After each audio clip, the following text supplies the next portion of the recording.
Hello दोस्तों, आप सबका स्वागत है मेरी एक और वीडियो में। मैं सीए नितिन बंसल। आज मैं बात करने वाला हूँ एमजीटी 7 फॉर्म के बारे में। एमजीटी 7 फॉर्म क्या होता है, इसकी क्या एप्लीकेबिलिटी होती है, ठीक है, क्या ड्यू डेट होती है, फॉर्म को कब तक हमें फाइल करना होता है, क्या अटैचमेंट जाती हैं, अटैचमेंट में एक एमजीटी 8 की रिक्वायरमेंट होती है, तो वो एमजीटी 8 फॉर्म क्या होता है, ठीक है, और ऑनलाइन हम V3 पोर्टल पे इस फॉर्म को कैसे फाइल कर सकते हैं, तो मैं लाइव फाइलिंग भी आपको करके दिखाऊंगा। साथ के साथ आपको एमजीटी 7 और 7A का कंपेरिजन भी बताऊंगा कि दोनों फॉर्म में क्या डिफरेंस है और क्या क्या एक्स्ट्रा हमें एमजीटी 7 में फाइल करना होता है। साथ के साथ क्या डीएससी की रिक्वायरमेंट होती है, तो ये सब आज के वीडियो में हम जानेंगे। तो मैं सबसे पहले आपको पोर्टल पे ले चलता हूँ, ठीक है। तो ये एमसीए का पोर्टल है, V3 पोर्टल। आप इससे बिजनेस यूजर की आईडी को ही लॉगिन करना है आपको। डायरेक्टर का भी हो सकता है, कंपनी की भी हो सकती है और प्रोफेशनल की भी हो सकती है, ठीक है। साइन अप करने के बाद आपको यहाँ पे एमसीए सर्विसेज में जाना है। एमसीए सर्विसेज में जाने के बाद कंपनी ई फाइलिंग वाले में यहाँ पे एनुअल फाइलिंग का ऑप्शन मिलेगा। इस पे यहाँ पे आप क्लिक करके यहाँ पे जा सकते हैं, ठीक है। तो यहाँ पे आपको जितने भी एनुअल रिटर्न से रिलेटेड फॉर्म है ये सारे आपको यहाँ मिलेंगे, ठीक है। एओसी 4 भी मिलेगा, एमजीटी 7, एमजीटी 7A फॉर्म, ठीक है। तो मैं आपको एमजीटी 7 फॉर्म के बारे में बताने वाला हूँ, तो आप यहाँ से ऐसे एमजीटी 7 के लिए जा सकते हैं, ठीक है। तो यहाँ से जब आप क्लिक करेंगे तो आपका एमजीटी 7 फॉर्म ओपन हो जाएगा, ठीक है। दूसरा, आप यहाँ से इसका एमजीटी 7A फॉर्म भी एक बार के लिए ओपन कर लें, तो दोनों की एक बार इंस्ट्रक्शन मैं आपको दिखा दूंगा तो कि आपको डिफरेंस समझ आ जाए कि एमजीटी 7 फॉर्म किस लिए फाइल होता है और एमजीटी 7A किस लिए फाइल होता है, ठीक है। जनरली एमजीटी 7A जो है वो स्मॉल कंपनी और 1% कंपनीज के लिए फाइल होता है, ठीक है। मैंने ऑलरेडी वीडियो डाल रखी है एमजीटी 7A से रिलेटेड, ठीक है, जो स्मॉल कंपनीज और 1% कंपनीज पे अप्लीकेबल होता है। स्मॉल कंपनीज की डेफिनेशन में वो कंपनीज आती हैं जिनकी पेड अप कैपिटल 4 करोड़ रुपए तक होती है और जिनका टर्नओवर 40 करोड़ रुपए तक होता है, ठीक है। ये स्मॉल कंपनीज की डेफिनेशन में आती हैं। इसके अलावा जितनी भी कंपनीज हैं, प्राइवेट लिमिटेड, पब्लिक कंपनी या जो भी कंपनीज हैं, वो बड़ी कंपनीज होती हैं, तो उसके लिए एमजीटी 7 फॉर्म फाइल होता है, ठीक है। तो ये मैंने एमजीटी 7A की वीडियो पहले से डाल रखी है, इंस्ट्रक्शन वगैरह पूरा डिटेल में बता रखा है। अब मैं आपको एमजीटी 7 फॉर्म के बारे में भी बता देता हूँ, कैसे आप इसको लाइव फाइल कर सकते हैं, ठीक है। तो यहाँ पे मेरे दोनों फॉर्म ओपन हो चुके हैं यहाँ पे, ठीक है। तो यहाँ पे आप रेफर इंस्ट्रक्शन किट पे क्लिक करेंगे तो आपको यहाँ पे इसके इंस्ट्रक्शन मिल जाएंगे।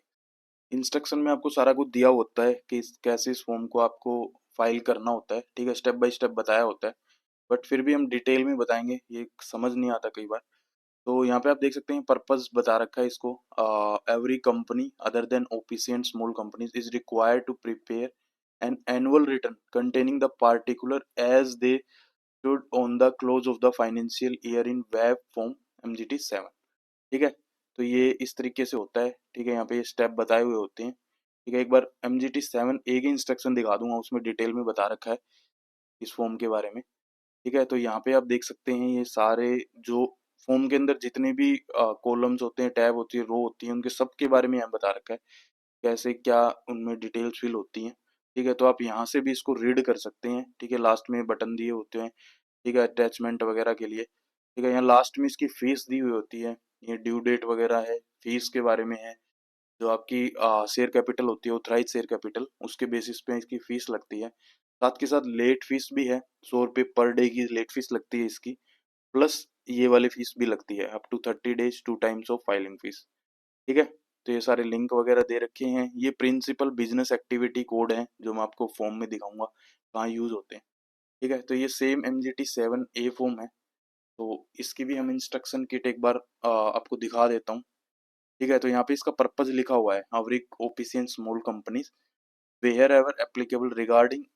सो एमजीटी 7 फॉर्म में बेसिकली क्या जाता है, registered office, principal business activity और particular of associate company, share debenture and other security, मतलब उनका क्या क्या पैटर्न है, शेयर होल्डिंग पैटर्न, ठीक है। Promoters, members and debenture holder कोई चेंज हुए हैं, ठीक है, उनका, ठीक है। मीटिंग ऑफ द मेंबर्स और क्लास जेरो, जितनी भी बोर्ड मीटिंग है या अलग टाइप की मीटिंग है उनकी डिटेल जाती है इसमें। रेम्यूनरेशन हमने क्या दिया डायरेक्टर्स को, उसकी डिटेल जाती है।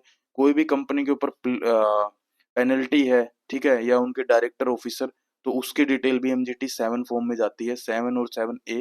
ठीक है। Matter relating to certification of compliance, कोई आपने मैटर्स है कोई भी जो आपने कंप्लायंस डिस्क्लोजर उससे रिलेटेड, और शेयर होल्डिंग का पैटर्न आता है। ठीक है। तो वो ये सब के लिए MGT 7 फॉर्म फाइल किया जाता है, तो ये एक मैंडेटरी रिक्वायरमेंट होती है। ठीक है। तो ये MGT 7 फॉर्म है। ठीक है। तो यहाँ से आपको इसके ये 4 डिटेल्स होती हैं यहाँ पे। पहले तो ये रजिस्ट्रेशन की डिटेल आती है, उसके बाद आपको टर्नओवर की डिटेल्स बतानी होती है इसमें, फिर अटैचमेंट जाएगा, फिर रिव्यू और सबमिट होता है। ठीक है। तो ये ऐसे फॉर्म होता है। ठीक है। नीचे तक थोड़ा बड़ा होता है फॉर्म, बट इसके स्टेप बाय स्टेप जब इसको फिल करते जाएंगे तो इसके बीच बीच में सेव का ऑप्शन होता है। तो ये पहले जो V2 पोर्टल होता था उस पे ये ऑफलाइन फाइल होता था, अभी ये V3 पोर्टल पे ऑनलाइन फाइल होता है। ठीक है। ये वेब बेस्ड फॉर्म बना दिया इस ईयर से। ठीक है। फाइनेंशियल ईयर 24-25 से। ठीक है। तो इसकी जो ड्यू डेट होती है, इसकी ड्यू डेट के बारे में मैं बता देता हूँ। MGT 7 की जो ड्यू डेट होती है वो 60 days from the date of AGM होता है। जब कंपनी की जब AGM जिस डेट को करते हैं उसके 60 डेज के अंदर अंदर ये फॉर्म फाइल करना होता है। तो जनरली इसकी 29 नवंबर लास्ट डेट होती है। ठीक है। बट 2024-25 के लिए इसकी लास्ट डेट एक्सटेंड की हुई है, तो 31 दिसंबर इसकी लास्ट डेट है। ठीक है। Without any late fees. ठीक है। तो सबसे पहले आपको यहाँ पे आप अपनी कंपनी का सिन नंबर है तो सिन नंबर डाल सकते हैं। ठीक है। या आप अपनी कंपनी को यहाँ पे सर्च कर सकते हैं। ठीक है। सर्च करने से आपकी ये जो नीचे की डिटेल्स हैं, कोई भी कंपनी की मान लो आप फाइल करने जा रहे हैं और उसको सर्च करेंगे या सिन नंबर डालेंगे तो नीचे की डिटेल्स अपने आप फिल हो जाती हैं।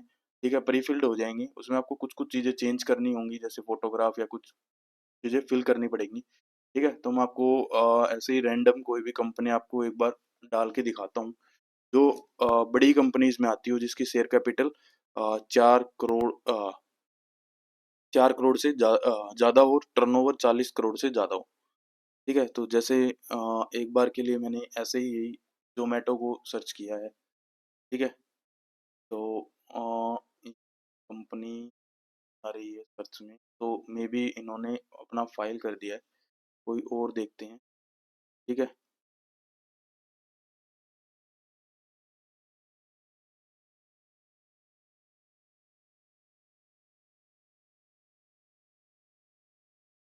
ठीक है। तो अगर कोई भी कंपनी की अगर यहाँ पे डिटेल डालोगे तो ये वाली डिटेल्स अपने आप प्री फिल हो जाती हैं। ठीक है। Pan number, website, email ID वगैरह। ठीक है। डेट ऑफ इनकॉर्पोरेशन वगैरह। तो मैं एक बार सर्च करता हूँ कोई कंपनी, उसके बाद मैं आपको दिखाता हूँ। हेलो दोस्तों, ये वही कंपनी मैंने एक बार डाल के देखा है। ठीक है। ये एक बार रैंडम कंपनी, आप इसको फॉलो ना करें, आप जस्ट फॉर्म को समझने की ट्राई करें कि इस फॉर्म में क्या क्या डिटेल चाहिए, अकॉर्डिंगली आप अपनी कंपनी का डाटा इसमें फिल करें। ठीक है। मैंने एक बार जस्ट एग्जांपल के लिए ये वाला डाटा लिया है। ठीक है। कोई रियल वो नहीं है इसका। ठीक है। ताकि आपको समझ आ जाए, और मेरे पास पूरी डिटेल्स भी नहीं है, तो मैं आपको एक बार ऐसे ही रैंडम फाइल करके दिखाऊंगा ये, ताकि आपको फॉर्म समझ आ जाए। दूसरा मैं ये कहना चाहता हूँ कि इसका फॉर्म जो है ये ऑफलाइन मोड में भी फाइल होता है। ठीक है। ऑफलाइन मोड में आप सेम एक यूटिलिटी ओपन होती है, एक्सेल बेस्ड यूटिलिटी होती है, उसमें आप सारी डिटेल्स ये जो फॉर्म की हैं सेम एज इट इज ये डिटेल्स ओपन होती हैं, उसमें आप फिल करके इसको ऑफलाइन मोड में भी आप फाइल कर सकते हैं। ठीक है। ऑफलाइन मोड का मतलब यही है कि यूटिलिटी से ऑफलाइन आपकी जेसोन जनरेट होगी, बट वो अपलोड इसी साइट पे V3 पोर्टल पे ही होती है। ठीक है। तो यहाँ पे आ चुके हैं हम। ठीक है। मैंने यहाँ पे डिटेल डाल दी है, मैं ऑनलाइन वाला बता रहा हूँ, ताकि ये फॉर्म में ये रहता है कि अगर आप बीच से अगर कुछ भी छोड़ देते हैं तो ये वापस आपको वहीं से ओपन कर सेव हो जाता है, तो आप वहीं से आप उसको ओपन कर सकते हैं। ठीक है। तो सबसे पहले आपका सिन नंबर आएगा, ये कंपनी की डिटेल्स अपने आप फिल हो जाएंगी, यहाँ पे आप देख सकते हैं। ठीक है। पैन नंबर वगैरह सारी डिटेल्स अपने आप फिल हो जाएंगी, जो भी कंपनी की डिटेल्स होती हैं। ठीक है। जो पब्लिक डोमेन में जो होती हैं, जो मास्टर डाटा में, वो डिटेल्स अपने आप यहाँ फिल हो जाती हैं। ठीक है। फिर financial year for which the form, ये हमें बताना पड़ेगा कौन सी फाइनेंशियल ईयर के लिए हम ये फॉर्म फाइल कर रहे हैं। ठीक है। जैसे आप यहाँ पे भरेंगे 1 अप्रैल 2024 से 31 मार्च 2025 के लिए हम जैसे ये फॉर्म फाइल कर रहे हैं। ठीक है। ठीक है। टाइप ऑफ एनुअल फाइलिंग, तो यहाँ पे ओरिजिनल आएगा। रिवाइज फॉर्म भी फाइल होता है। रिवाइज फॉर्म फाइल होता है, आपने एजीएम आपकी हुई नहीं है और एजीएम से पहले कोई फॉर्म फाइल कर दिया है, तो उस फॉर्म को एजीएम होने के बाद रिवाइज करना होता है, तो उसके लिए ये रिवाइज है। ऐसा नहीं है कि आपने ये फॉर्म गलत फाइल कर दिया और उसके बाद आप रिवाइज कर रहे हैं, तो उसके लिए ये रिवाइज ऑप्शन नहीं होता है। ठीक है, तो ये आप समझ लें। मैंने MGT 7A की वीडियो में भी सारी डिटेल्स में समझा रखी हैं चीज़ें एग्जाम्पल के साथ, तो आप वहाँ भी देख सकते हैं। दूसरा, लैटिट्यूड डिटेल आपको डालनी होती है, आपका जो कंपनी का एड्रेस है उसकी लैटिट्यूड डिटेल, लॉन्गिट्यूड डिटेल्स, तो ये आप गूगल मैप से निकाल सकते हैं। जो भी आपका एड्रेस है उसकी डिटेल मिल जाएंगे आपकी, गूगल में आप डाल लेंगे। ठीक है, तो ये आपको एज ऑन फाइलिंग डेट बतानी होती है और as on financial year end date बतानी होती है। कोई चेंजेस आए हैं तो वो यहाँ पे आप ऐसे डाल सकते हैं। ठीक है, सेम लैंगिट्यूड डिटेल्स आएंगी, लॉन्गिट्यूड डिटेल्स आएंगी। ठीक है, तो मैं एक बार ऐसे ही डाटा डाल रहा हूँ ताकि ये आपको फॉर्म पूरा फिल करके दिखा सकूं। ठीक है, फिर यहाँ पे आते हैं next, photograph of the registered office of the company showing external building and name prominently visible. तो इसमें आपको क्या करना है, जो आपका ऑफिस है उसकी बाहर की जो बिल्डिंग होती है जहाँ ऑफिस बना हुआ है, उस बिल्डिंग में जहाँ कंपनी का आपने नेम लगा रखा है, कंपनी का एक बोर्ड होना चाहिए। ठीक है, उस पे नेम, सिन नंबर और एड्रेस होना चाहिए। ठीक है, उस एक्सटर्नल बिल्डिंग की आपको फोटो यहाँ पे लगानी है। ठीक है, तो इसमें कोई मैंडेटरी नहीं है कि आपको वहाँ पे जियो कोडेड फोटो हो या उसके अंदर डायरेक्टर विजिबल हो, कोई ज़रूरी नहीं है। सिर्फ आपको अभी तक यही मान के चल रहे हैं क्योंकि इसमें कुछ फर्दर हमारे पास कोई गाइडेंस है नहीं। ठीक है, तो इसका यही है कि एक्सटर्नल बिल्डिंग होनी चाहिए और नेम विजिबल होना चाहिए और नेम के साथ आपका सिन नंबर और एड्रेस होना चाहिए। ठीक है, तो ये है। तो यहाँ पे आप एक बार के लिए मैं कुछ भी ये आपको यहाँ पे ऐड अपलोड करनी है। ठीक है, तो एक बार के लिए मैं कुछ भी ऐसे ही वोट्स कोई भी फ़ोटो लगा देता हूँ। ठीक है, ऐसे आपको अपलोड हो जाएगी। ठीक है, साथ में ये डिटेल आते हैं, यहाँ पे आपको फ़ोन नंबर डालना है, वेबसाइट डालनी है। अब इसकी एक चीज़ ये है कि आपको क्या-क्या डिटेल्स मैंडेटरी हैं, क्या नहीं है, कौन-सी ऑप्शनल है, तो वो स्टार भी लगे हुए हैं। साथ के साथ आप इसको यहाँ पे सेव पे क्लिक करेंगे, तो रेड में आ जाएँगी। ठीक है, जैसे यहाँ स्टार भी लगा हुआ था और रेड में भी आ गई और यहाँ स्टार नहीं लगा हुआ तो ये नॉन मैंडेटरी है। ठीक है, तो आपको यहाँ पे ऐसे फ़ोन नंबर डाल देने हैं। ठीक है, फ़ोन नंबर डालने के बाद आपको यहाँ पे वेबसाइट डालनी है। वेबसाइट के बाद में आपको यहाँ पे डेट ऑफ इनकॉर्पोरेशन अपने आप आएगा। उसके बाद क्लास ऑफ कंपनी आएगा। ठीक है, कंपनी लिमिटेड बाय शेयर, ये अपने आप आएंगे डिटेल्स। ठीक है, उसके बाद आपको क्या करना है, यहाँ पे whether company is having share capital, ये प्रीफिल है डिटेल। तो यहाँ पे ये ऑप्शन आ रहा है whether share listed on recognised stock exchange, ये भी अपने आप फिल हो रहा है। ठीक है, अगर लिस्टेड है तो वो अपने आप यहाँ पे दिखा देगा और एक्सचेंज की डिटेल्स मांगेगा और एक्सचेंज के आपको नंबर डालने पड़ेंगे जहाँ पे आपके लिस्ट हो रखे हैं, जैसे NSC और BSC के उनके नंबर होता है, एक कोड होता है जहाँ पे वो शेयर का एक कोड होता है, वो शेयर का कोड आपको यहाँ पे डालना पड़ेगा। तो अगला क्वेश्चन है हमारा, whether annual general meeting held, तो इस पे यस करेंगे। ठीक है, तो यहाँ पे आपकी डेट जिस दिन आपने एनुअल जनरल मीटिंग की हुई है। ठीक है, तो इसकी लास्ट डेट जैसे 30 सितंबर होती है, उसमें कोई एक्सटेंशन था नहीं, तो ठीक है, एक बार के लिए हम ये मान लेते हैं।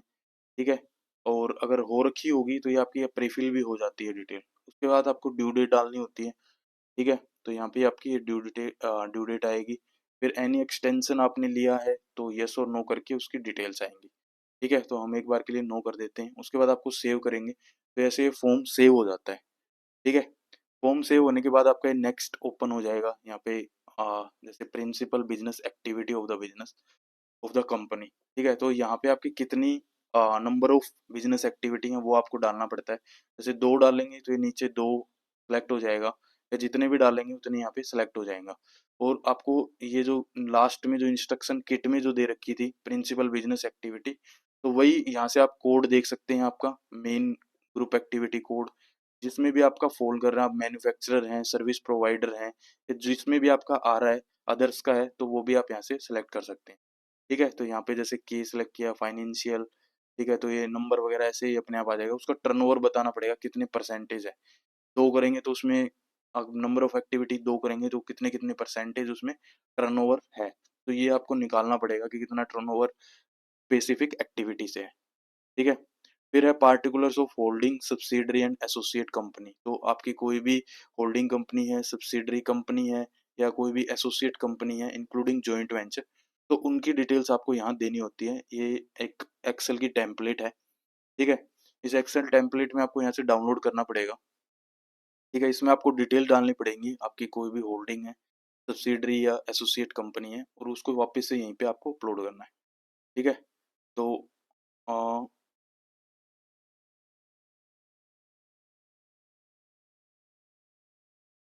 ठीक है, यहाँ पे जीरो करेंगे तो वो हट जाएगा। अगर डिटेल है तो वो आपको एक्सेल डाउनलोड करनी है और उसमें फिल करनी है। ठीक है, उसके बाद इसको सेव करेंगे। ठीक है, वो भी मैं दिखा देता, बट ईजी है वो चीज़ें, आप इजीली समझ जाओगे कहाँ क्या क्या डिटेल्स डालनी है, तो कोई इश्यू नहीं आएगा इस चीज़ में। ठीक है, अगर फिर भी अगर कहीं डाउट लग रहा है तो मैंने MGT 7A में ये सारी चीज़ें डिटेल में करके दिखा रखी हैं। यहाँ मैं आपको थोड़ा शॉर्ट में बता रहा हूँ ताकि आप इजीली बस फॉर्म को समझ जाएं, किस तरीके से 7 है और किस तरीके से 7 नहीं है। दोनों का डिफरेंस भी समझने के लिए आप ये वीडियो देख सकते हैं। ठीक है, तो फिर आते हैं share capital, debenture and other securities of the company. तो यहाँ पे फर्स्ट आता है शेयर कैपिटल। तो ये वाला जो ए कॉलम है यहाँ पे सम आएगा अपने आप, तो यहाँ पे हमें कुछ भी डालने की जरूरत नहीं। यहाँ पे हमें नंबर ऑफ क्लास डालनी है। नंबर ऑफ क्लास डालने के बाद ये नीचे की चीजें ओपन होंगी, जैसे 1 डाल दिया। ठीक है, तो ये क्लास, कौन सी क्लास आपकी, आपने एक डाला है तो उस क्लास की कितने शेयर हैं, उनकी नॉमिनल वैल्यू क्या है, total amount of equity share वो यहाँ डालना है। तो वो अपने आप सम होके यहाँ पे आ जाएगा। तो क्लासेस कंपनी के कई तरीके की क्लास होती हैं कंपनीज की, जैसे मैंने यहाँ पे एक बार नोट कर रखी है ताकि आपको समझ आए। जैसे ऑर्डिनरी शेयर होते हैं, जैसे इक्विटी शेयर हो गए, कुछ नॉन वोटिंग वाले शेयर होते हैं, कुछ रिडीमेबल शेयर होते हैं, कुछ मैनेजमेंट शेयर हैं, फ्रीजर शेयर या अदर क्लास, कुछ भी हो सकते हैं क्लासेस। तो आप ये देख लेना एक बार। तो जैसे इक्विटी है तो इक्विटी डाल सकते हैं, या आप जनरल शेयर डाल सकते हैं, या ऑर्डिनरी डाल सकते हैं, आप कुछ भी डाल सकते हैं। ठीक है, then number of equity share. ठीक है, जैसे आपके ऑथराइज कितने हैं, पहले ऑथराइज डालने हैं, फिर इश्यूड डालने हैं, फिर सब्सक्राइब डालने हैं। ठीक है, तो जैसे मैंने यहाँ पे डाल दिए बार के लिए, तो यहाँ पे आप देख सकते हैं इसकी नॉमिनल वैल्यू मान लो मैंने 10 रखी। ठीक है, फिर टोटल अमाउंट ये अपने आप कैलकुलेट हो गया, साथ के साथ ये ऊपर अपने वाले इस कॉलम में अपने आप ये फिल होगा। ठीक है, जैसे 1 लाख ऑथराइज कैपिटल थी, 10 है तो 10 लाख। साथ में आपको इसकी इश्यूड कैपिटल बतानी होती है, तो इसमें से जैसे मान लो मेरी सब्सक्राइब्ड और इश्यूड सेम है। ठीक है, तो मैं यहाँ पे ऐसे डालूंगा, ये अपने आप कैलकुलेट कर लेगा। फिर उसमें से सब्सक्राइब्ड कितनी है, तो ऐसे ही आपको सब्सक्राइब डालनी है। जनरली ये सेम होती हैं, बट बड़ी कंपनीज में ये अलग अलग भी हो सकती हैं, तो ये आप देख के डाल सकते हैं। ठीक है, तो इसमें ये सम नहीं होता सब्सक्राइबर वाले में, अपने आप ऑटोमेटिक, तो हमें करना होता है। ठीक है, ये अपने आप आ गया यहाँ पे। साथ में उसमें पेड अप कितना है, ये आपको पेड अप वाली डिटेल्स भी डालनी पड़ेगी। मैं एक बार ऐसे ही डाल रहा हूँ रैंडम। ठीक है,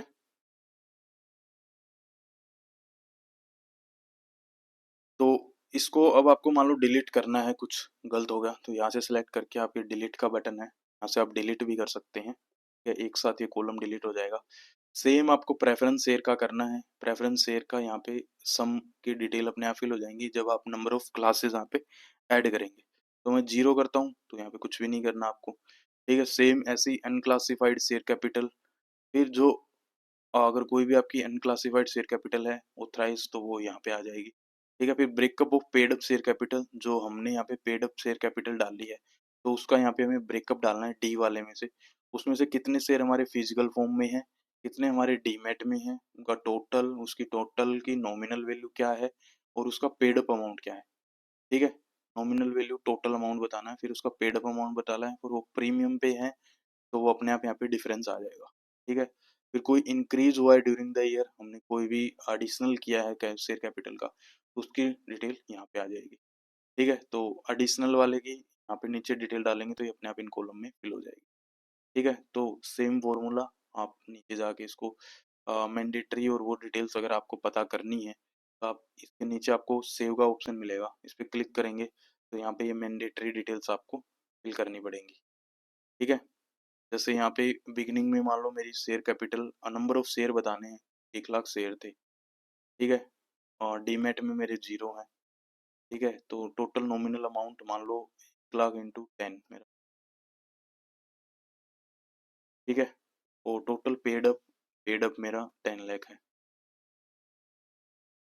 ठीक है, तो ये ऐसे डिटेल फिल जाएंगी। अब पब्लिक इश्यू में मान लो यहाँ पे आप कुछ भी डालेंगे, मान लो 1,000 शेयर डाले तो वो अपने आप यहाँ पे ऊपर सम होके आ जाएंगे।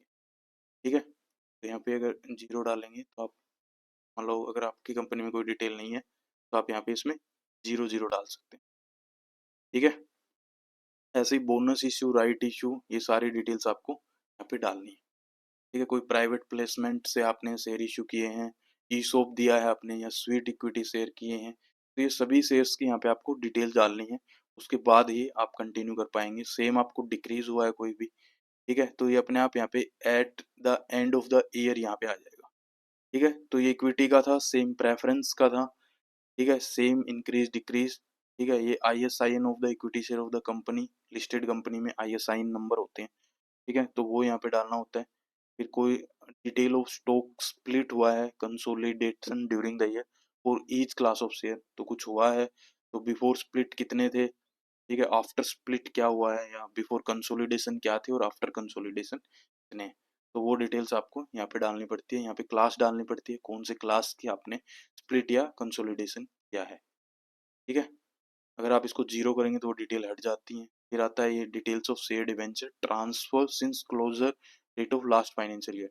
आपने कोई भी शेयर ट्रांसफर किए हैं लास्ट ईयर से टिल द ईयर, तो उनकी डिटेल्स आपको यहाँ पे डालनी पड़ती है। और in case of first return at the time since the incorporation of company, तो यहाँ पे आपको नंबर ऑफ शेयर डालेंगे, तो वो यहाँ पे डिटेल्स डालनी पड़ेगी उसकी, डिटेल्स ऑफ। तो ये टेम्पलेट भी दे रखी है इन्होंने, कोई भी ट्रांसफर किया है तो टेम्पलेट का आपको यूज करना पड़ेगा, टेम्पलेट ही यहाँ पे आप फिल कर सकते हैं, ठीक है। ये ऐसे आपकी टेम्पलेट डाउनलोड हो जाती है, ये एक्सेल बेस्ड टेम्पलेट होती है, ठीक है। इनमें आपको डिटेल्स फिल करनी है और आपको यहाँ पे अपलोड करनी है, अदरवाइज इस पे नील पे क्लिक करेंगे वो हट जाएगा, ठीक है, अगर आपके ऊपर अप्लीकेबल नहीं है।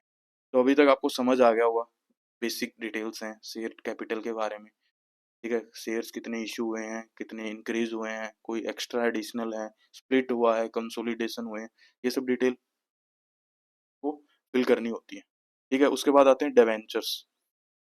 तो अगर आपकी बड़ी कंपनीज हैं, उसमें आपने कोई डिवेंचर्स भी इशू कर रखे हैं, तो यहाँ पे आपकी डिवेंचर्स की डिटेल आएंगी, ठीक है। Same class of non convertible debentures कितनी यूनिट हैं, उनकी नॉमिनल वैल्यू क्या है, टोटल वैल्यू क्या है, ठीक है। फिर class of non convertible debentures outstanding, ये सभी डिटेल्स आपको फिल करनी पड़ेंगी अगर आपके ऊपर डिवेंचर्स आपने इशू कर रखे हैं तो, ठीक है। फिर पार्शली कन्वर्टेबल डिवेंचर्स, ठीक है, फुल्ली कन्वर्टेबल डिवेंचर्स, तो ये ऐसे आपको ये सारी डिटेल फिल करनी पड़ेंगी। ये अपने आप यहाँ पे समरी आ जाएगी इनडेप्थनेस मतलब डिवेंचर्स की, ठीक है, ऊपर जो डिटेल डालेंगे। फिर ये है securities other than share and debenture, अगर आपकी कोई अदर देन शेयर्स हैं, इक्विटी और प्रेफरेंस और डिवेंचर्स, इनके अलावा कोई भी अदर सिक्योरिटीज हैं, तो आपको वहाँ पे टाइप बताना पड़ेगा, नंबर ऑफ सिक्योरिटीज क्या उसकी वैल्यू है, नॉमिनल वैल्यू क्या है, पेड अप, ठीक है। तो यहाँ पे कोई भी अदर सिक्योरिटीज जो कंपनी इशू कर सकती हैं वो यहाँ पे आएंगी, ठीक है। तो मैं ये आपको फटाफट से सारी डिटेल फिल करके आपको नेक्स्ट वाला कॉलम और दिखा देता हूँ, ये वाला, जहाँ पे टर्नओवर्स वगैरह की डिटेल डालनी है, डायरेक्टर या रेम्यूनरेशंस, शेयर होल्डर्स की जो डिटेल्स आएंगी। तो दोस्तों अब सेकंड पॉइंट में आ चुके हैं हम, रजिस्ट्रेशन वाला पॉइंट मैंने आपको दिखा दिया था, ठीक है। उसके बाद टर्नओवर वाली डिटेल्स, तो सेकंड पॉइंट है, इसमें क्या क्या डिटेल्स आपको डालनी है वो मैं आपको दिखा देता हूँ। उसके बाद अटैचमेंट वाले पॉइंट पे आएंगे, देन रिव्यू एंड सम, ठीक है। तो यहाँ पे आपको turnover and net worth of the company बताना है as defined in the companies act 2013, ठीक है। तो कंपनी का आपको टर्नओवर डालना है, जितना भी आपका कंपनी का टर्नओवर है, मैं यहाँ पे ऐसे ही रैंडम डाल रहा हूँ, ठीक है। जो 40 करोड़ से ऊपर की कंपनी, 40 करोड़ से ऊपर टर्नओवर या आपकी जो पेड अप कैपिटल है, तो ही वो बड़ी कंपनीज में आती हैं जिन पे MCT 7 फॉर्म अप्लीकेबल होता है, ठीक है। तो इस तरीके से आपको ये चीज़ें ध्यान रखनी है। नेटवर्थ जो आपकी बैलेंस शीट में आ रही है आपकी कंपनी, मैं ऐसे ही रैंडम डाल रहा हूँ एक बार के लिए, ठीक है। फिर आते हैं शेयर होल्डिंग पैटर्न। पहले वाले में हमने शेयर का पैटर्न देखा था, कौन कौन से शेयर्स हैं कंपनी के। उसके बाद यहाँ पे शेयर होल्डिंग का पैटर्न देखते हैं, कौन कौन से शेयर होल्डर हैं, ठीक है। तो सबसे पहले आपको यहाँ पे प्रमोटर्स, ठीक है, तो यहाँ पे कंपनी के जो प्रमोटर्स हैं उनकी डिटेल्स यहाँ पे आएंगी। प्रमोटर्स में इंडिविजुअल्स की डिटेल आएगी सबसे पहले फर्स्ट पॉइंट में। इंडिविजुअल्स के अंदर भी आपको कैटेगरी दे रखी है, इंडियन कौन है, इंडियंस कितने हैं, ठीक है, नॉन इंडियन, NRI और फॉरनर, ठीक है। उसमें आपको डिटेल्स क्या देनी है, नंबर ऑफ शेयर क्या है उनके, परसेंटेज, ठीक है, टोटल में से उसकी क्या परसेंटेज है, सेम प्रेफरेंस शेयर का बताना है, यहाँ इक्विटी का बताना है, यहाँ पे सिर्फ आपको नंबर ऑफ शेयर बताने हैं, टोटल अमाउंट नहीं बताना है, ठीक है? नंबर ऑफ शेयर बताने हैं, परसेंटेज अपने आप कैलकुलेट हो जाएगी, ठीक है? जैसे प्रमोटर्स में इंडियन है, जैसे हमारे 1 लाख शेयर हैं, सपोज करो मान लो 50,000 मैंने डाल दिए, ठीक है? तो ये 100% आ गया। अब जैसे-जैसे मैं नीचे डालता जाऊँगा इनकी कैटेगरी में, तो ये अपने आप ये परसेंटेज अपने आप चेंज होती जाएगी। उसमें से मान लो आपको सेकंड पॉइंट में बताना है गवर्नमेंट का कितने शेयर होल्डर हैं, मान लो प्रमोटर्स में से गवर्नमेंट्स कितनी है, तो सेंट्रल गवर्नमेंट बताना आपको, स्टेट गवर्नमेंट बताना है, फिर गवर्नमेंट कंपनीज का बताना है। सेम आपको फिर इंश्योरेंस कंपनीज, फिर बैंक, फाइनेंशियल इंस्टीट्यूशन कोई है, म्यूचुअल फंड है, वेंचर कैपिटल है या बॉडी कॉर्पोरेट है या अदर्स हैं। तो यहाँ पे देखो ये एरर दिखा देगा अगर आपका जो इससे पहले वाले पेज में अगर आपने जो डाली है, उससे अगर आपका मैच नहीं होता है, ठीक है? तो मान लो मैंने यहाँ पे एनआरआई की डाल देता हूँ, मान लो मैं 50,000, ठीक है? तो ये total number of equity share entered in field 6A and 6B should be equal to the, तो 6A मतलब बी यहाँ वाले में, ठीक है? Total number of share holder यहाँ पे डालना पड़ेगा।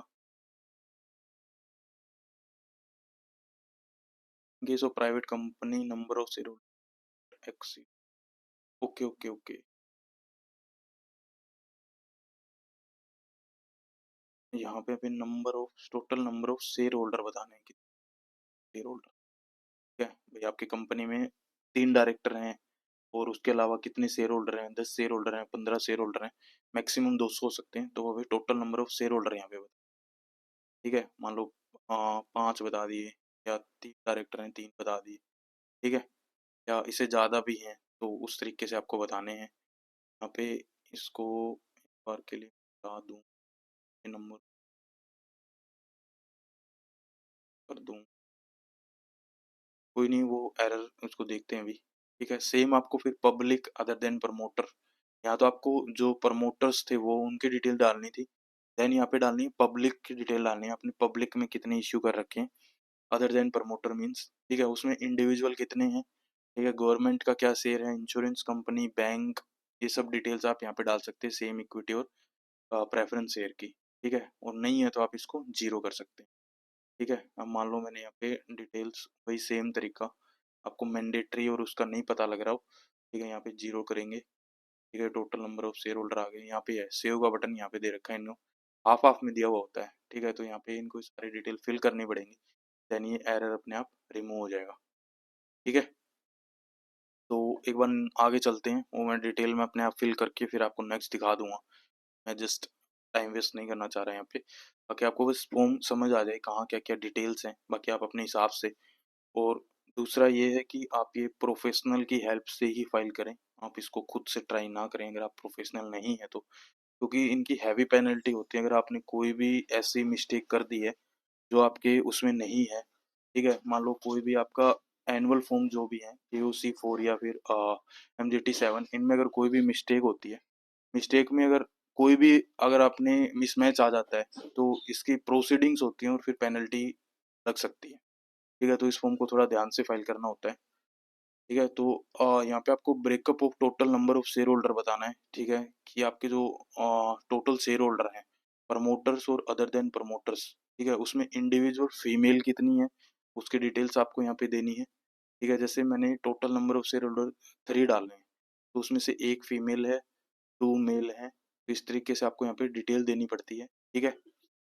सेम अदर देन इंडिविजुअल जैसे companies, mutual fund, insurance companies, banks, तो उनकी डिटेल्स भी यहाँ पे आएगी, तो अपने आप ये 3 आ जाएगा, ठीक है? यहाँ पे आपको डिटेल्स डालनी होती है, ब्रेकअप एक तरीके से, ठीक है? फिर details of foreign institutions, FFI holding share of the company, अगर कोई FFI है, फॉरेन इंस्टीट्यूशनल इन्वेस्टर्स, तो उनकी डिटेल्स भी आपको यहाँ पे देनी होती है। ये MGT 7 में नहीं होती है डिटेल, ठीक है? बट यहाँ पे आपको ये डिटेल्स फिल करनी होती है, ठीक है? उसके बाद सेव पे क्लिक करेंगे, ठीक है? मैं एक बार ये वाले डिटेल्स आपको फिल करके नेक्स्ट वाले डिटेल्स भी दिखा देता हूँ। तो यहाँ पे मैंने एक बार सारी डिटेल्स डाल दी हैं, सेव कर दिया है, फिर डाटा सक्सेस आएगा, ठीक है? वो एरर हट गया है, वो नीचे वाले डिटेल्स अभी फिल करेंगे तो वो अपने आप एरर हट जाएगा, ठीक है? फिर आते हैं 7th पॉइंट में, number of promoter, member, debenture holder, तो इनकी डिटेल्स देनी होती है। प्रमोटर हमारे बिगिनिंग ऑफ द ईयर कितने थे और eight the end of the year कितने, तो उसकी डिटेल्स आपको फिल करनी पड़ती है। मेंबर्स जो अदर देन प्रमोटर्स हैं, शेयर होल्डर हैं, वो अदर देन प्रमोटर्स हैं, वो कितने थे बिगिनिंग में और एंड में कितने, डिटेल आनी है। सेम डिवेंचर होल्डर्स को आपको डिटेल देनी होती है। ठीक है, जो डिटेल प्रीफिल आ रही हैं वो as per companies detail prefill आती हैं। ठीक है, फिर आते हैं 8th पॉइंट में, detail of directors and KMP की मैनेजरियल पर्सोनल। तो इसमें composition of board of director बताना है हमें पहले तो। ठीक है, number of director at the beginning of the year, उसमें प्रमोटर्स बताने हैं, फिर नॉन प्रमोटर्स बताने हैं, नॉमिनी डायरेक्टर्स कोई है तो वो उनकी डिटेल्स भी यहाँ जाती है। ठीक है, उनमें क्या डिटेल्स देनी होती है हमें, number of director at the beginning, number बताने हैं डायरेक्टर्स के। ठीक है, एग्जीक्यूटिव कितने थे, नॉन एग्जीक्यूटिव कितने थे, वो एंड ऑफ द ईयर कितने हैं वो बताने हैं। Percentage of shares held by directors as at the end of the year, तो वो कितने परसेंटेज ऑफ शेयर्स हेल्ड करने हैं उसकी डिटेल्स हमें यहाँ फिल करनी होती है। ठीक है, प्रमोटर्स कितने हैं, नॉन प्रमोटर्स कितने हैं, नॉन प्रमोटर्स की सब कैटेगरी है, नॉन इंडिपेंडेंट और इंडिपेंडेंट, सेम नॉमिनी डायरेक्टर्स की डिटेल यहाँ फिल करनी होती है। ठीक है, number of director and KMP who is not director as on the financial year ended, कोई भी डायरेक्टर है और केएमपी है, ठीक है, एज ऑन द फाइनेंशियल, तो उसकी टोटल नंबर ऑफ डायरेक्टर हमें यहाँ पे बताने हैं। ठीक है, ठीक है, तो details of director and KMP as on the closure, तो ये जब इस पे 3 डालेंगे तो यहाँ पे अपने आप ओपन हो जाएंगे। तो उनका नेम बताना है हमें, उनका डिन नंबर बताना है, उनकी डेजिग्नेशन क्या डेजिग्नेशन थी, डायरेक्टर हैं, मैनेजिंग, अल्टरनेट, एडिशनल, सारे सीएफओ सीएफओ, कंपनी सेक्रेटरी, तो ये सारी डिटेल्स आपको फिल करनी है। ठीक है, in case of section 8 company at least 1 row, और in case private other than producer company और सेक्शन 8 एटलीस्ट 2 रो और 3 row in case of public company, तो डिटेल बता रखी है। ठीक है, ये एरर के लिए। ठीक है, तो ये डिटेल्स डालनी है यहाँ पे डायरेक्टर वाली। ठीक है, सेम है particular of change in director, अगर कोई भी डायरेक्टर और केएमपी में चेंज हुआ है, ठीक है, पार्टिकुलर्स उनकी कोई भी डिटेल्स में चेंज हुआ है तो वो भी आपको यहाँ पे बताना पड़ेगा। डेजिग्नेशन एट द बिगिनिंग क्या थी, ठीक है, चेंज क्या चेंज हुआ है, और नेचर ऑफ चेंज, तो आपको यहाँ पे नेचर ऑफ चेंज में इन्हीं चीज़ें बतानी है। कोई भी डायरेक्टर अपॉइंट हुआ है या उसकी डेजिग्नेशन चेंज हुई है या रिटायर हुआ है, सेसेशन में रिटायर हुआ है। ठीक है, तो वो चेंज का डिटेल्स आपको यहाँ देनी होती है। फिर आते हैं मीटिंग्स वाले में, meeting of members, class of members, board, फिर कमेटी है कोई भी कंपनीज में तो उन कमेटी की मीटिंग्स के बारे में बता, मेंबर्स की कितनी मीटिंग हुई है, नंबर ऑफ मेंबर्स, जो रिक्विजिस्ट हैं एनसीएलटी कोर्ट कन्वेंट मीटिंग, ठीक है, मेंबर्स की मीटिंग, फिर बोर्ड मीटिंग, ठीक है, फिर कमेटी मीटिंग। यहाँ पे जैसे नंबर ऑफ मीटिंग डालेंगे आपको ये टेम्पलेट ऑप्शन आ जाएगा, तो वही आपको यहाँ से आपको डाउनलोड करनी है एक्सेल। ठीक है, उस एक्सेल के अंदर आपको ये डिटेल्स आपको यहाँ पे फिल करनी है। सेम बोर्ड मीटिंग की डिटेल्स होती हैं। ठीक है, ये मैक्रो अनेबल्ड होती है, ये मैक्रो आपको कैसे हटाने हैं, प्रॉपर्टीज में जाके ये अनलॉक कर देंगे, अनेबल कंटेंट कर देंगे, ये अनेबल, फिर आपको यहाँ पे डिटेल फिल करनी है। ठीक है, तो ईजी है ये सारी चीज़ें, फिल करके इसको अपलोड करने हैं। ठीक है, मैं चीज़ें ज़्यादा बता नहीं सकता, लंबी वीडियो हो जाएगी। ठीक है, काफ़ी टाइम लग जाएगा, बट एक बार के लिए आपको समझ आनी चाहिए चीज़। मैंने 7 वाले फॉर्म 7A वाली वीडियो में तो ये सारी चीज़ें दिखा रखी हैं आपको कैसे वो करनी है, यहाँ मैं इसको शॉर्ट रखना चाह रहा हूँ। ठीक है, same number of meeting for board meeting, ठीक है, फिर कमेटी मीटिंग। ठीक है, सेव पे क्लिक करेंगे तो मैंडेटरी पता लग जाएगा। ठीक है, फिर आते हैं रेम्यूनरेशन, डायरेक्टर को क्या रेम्यूनरेशन और केएमपी को कितना रेम्यूनरेशन दिया है। अगर कोई भी रेम्यूनरेशन नहीं दिया है तो आप डायरेक्टर नील पे क्लिक कर देंगे यहाँ पे। ठीक है, नील का ऑप्शन भी है, या आप यहाँ से आप इनको फिल भी कर सकते हैं। ठीक है, तो रेम्यूनरेशन, ठीक है, यहाँ पे number of managing director, whole time director, manager whose remuneration detail to be enter, फिर सीईओ सीएफओ और कंपनी सेक्रेटरी, फिर अदर डायरेक्टर्स को रेम्यूनरेशन पे की है। Matter related to certification of compliance and disclosure, whether the company has made compliance and disclosure in respect of applicable provision, तो तो आपके ऊपर कंपनी के प्रोविजंस एप्लीकेबल होते हैं। इसके लिए आपने compliance and disclosure in respect of, तो ये आपने अपनी नोट्स टू अकाउंट और जो कम वहाँ पे दिया हुआ है या नहीं दिया हुआ, ठीक है, के लिए है। फिर है पेनल्टी, कोई पेनल्टी पनिशमेंट है, ठीक है। तो ये वाली डिटेल जब तक सेव नहीं होंगी तब तक आप इस वाले पे आप क्लिक नहीं कर सकते, क्योंकि यहाँ पे ये एरर आ रखा है। जब तक ये एरर रिजोल्व नहीं होगा आप ये नीचे की डिटेल्स फिल नहीं कर सकते, ठीक है। तो मैं आपको एक बार ऊपर की डिटेल्स सेव कर देता हूँ, उसके बाद ये वाली दिखाता हूँ। और रेम्यूनरेशन से पहले आपका ये एक पॉइंट और रहता है, जैसे ये मीटिंग वाली डिटेल्स जो मैं बता रहा था टेम्पलेट डाउनलोड करके, उसके बाद ये डी पॉइंट आता है अटेंडेंस ऑफ द डायरेक्टर। तो ये वाला भी मैंडेटरी होता है, आपको यहाँ पे नेम ऑफ द डायरेक्टर डालना है, number of meeting which director was entitled to attend, ठीक है, नंबर ऑफ मीटिंग्स अटेंडेड, कितनी मीटिंग्स उन्होंने अटेंड की है, परसेंटेज ऑफ अटेंडेंस क्या है, ठीक है। फिर सेम वो कोई कमेटी में मेंबर्स हैं, ठीक है, तो committee number of meeting with director was entitled, जो कमेटी की मीटिंग्स हैं उनमें उनकी क्या अटेंडेंस है, ठीक है। Whether attended AGM held on, ठीक है, तो ये जो एक इसमें आपको यस और नो करना है। जो आपकी एजीएम हुई थी, वेदर एजीएम अटेंडेड और नॉट, उसका यहाँ पे यस और नो करना है। तो ये भी एक मैंडेटरी डिटेल्स है, यहाँ पे आपको नेम डालना है डायरेक्टर का, सेव करना है। फिर रेम्यूनरेशन वाले पॉइंट पे आएंगे हम, ठीक है। दोस्तों देखिए सेव का बटन भी हट चुका है, मैंने ऊपर का डाटा सारा सेव कर दिया। अब ये वाली क्लिक करेंगे तो ये वाला ओपन हो जाता है। जैसे रेम्यूनरेशन वाले में अगर कोई भी रेम्यूनरेशन नहीं, नील पे क्लिक करेंगे तो वो हट जाएगा। अदरवाइज आपको यहाँ पे क्लिक करके number of managing director, whole time director and manager whose remuneration detail enter, तो यहाँ पे एक डालेंगे, दो डालेंगे, ये दो टाइप बन जाएंगे, ठीक है, से ठीक है, तीन डालेंगे तो जितने आप डालेंगे उतने की यहाँ पे आपको डिटेल्स मिल जाएंगी।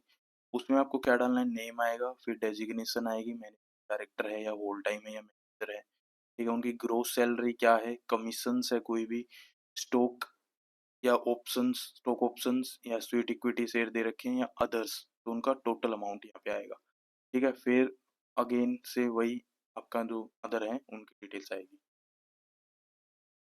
फिर बात करते हैं नंबर ऑफ सीईओ सीएफ1 company secretary whose remuneration to be enter, same मान लो एक यहाँ पे डाल देंगे, ठीक है।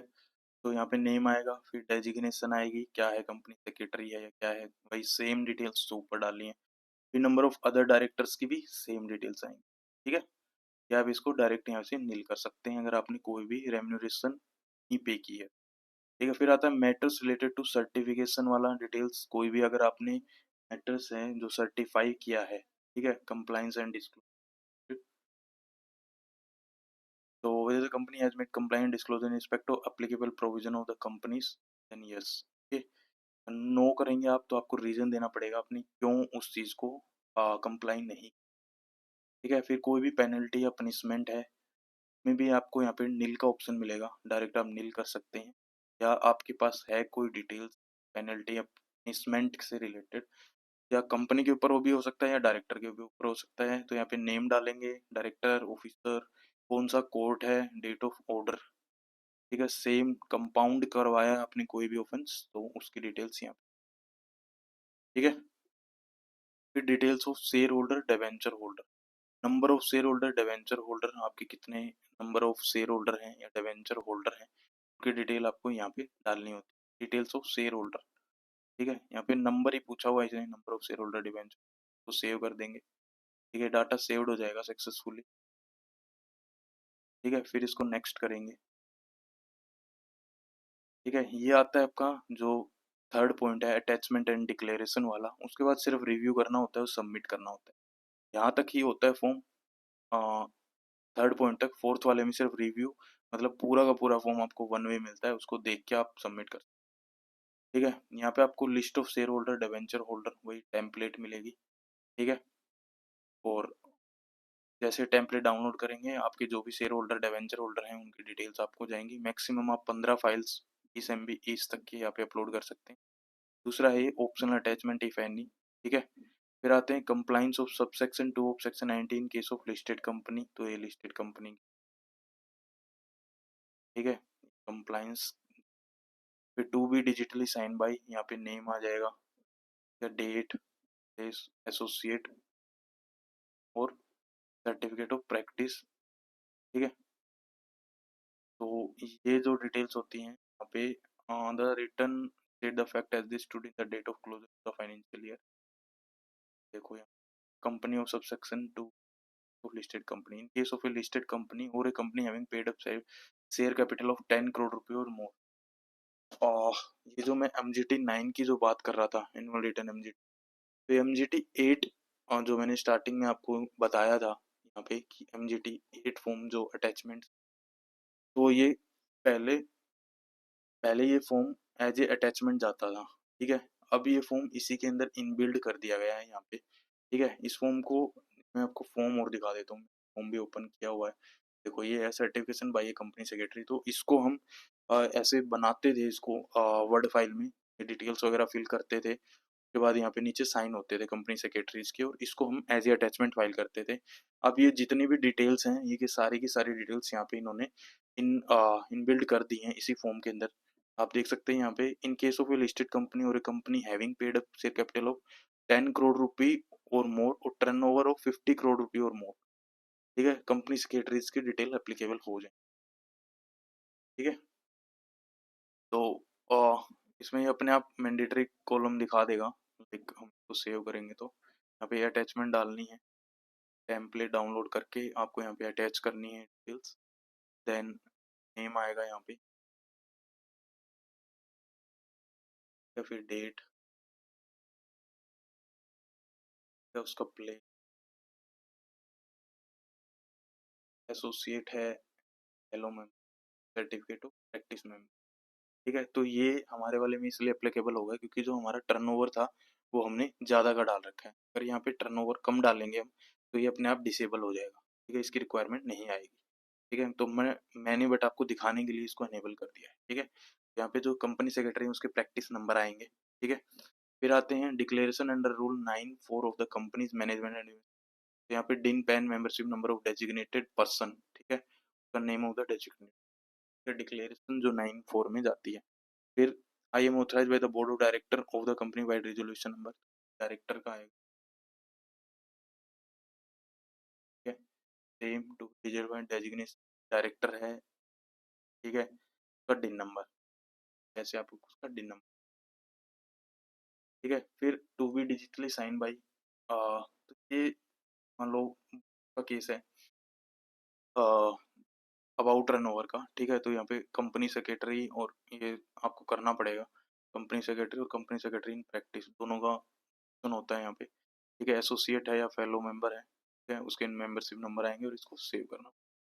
तो इसमें बेसिकली डीएससी लगेंगे, जगह लगेंगे कंपनी सेक्रेटरी का। ठीक है, फिर डायरेक्टर का, और यहाँ पे भी यहाँ पे इसकी डिक्लेरेशन देनी, डायरेक्टर है ये सेम बंदा भी दे सकता है, या कोई एनी अदर पर्सन भी डिक्लेरेशन दे। ठीक है, यहाँ पे वो सेम आपको अटैचमेंट, ये टेम्पलेट डाउनलोड होगी, टेम्पलेट को यहाँ पे आपको अटैच करना है। ठीक है, आ जाती है फोल्डर की। ठीक है, इसको आपको फिल करके वापस से अटैच करना है। मैं ट्राई करता हूँ, एक बार देखता हूँ अगर ब्लैंक अपलोड, ठीक है, तरीके से ब्लैंक है। ठीक है,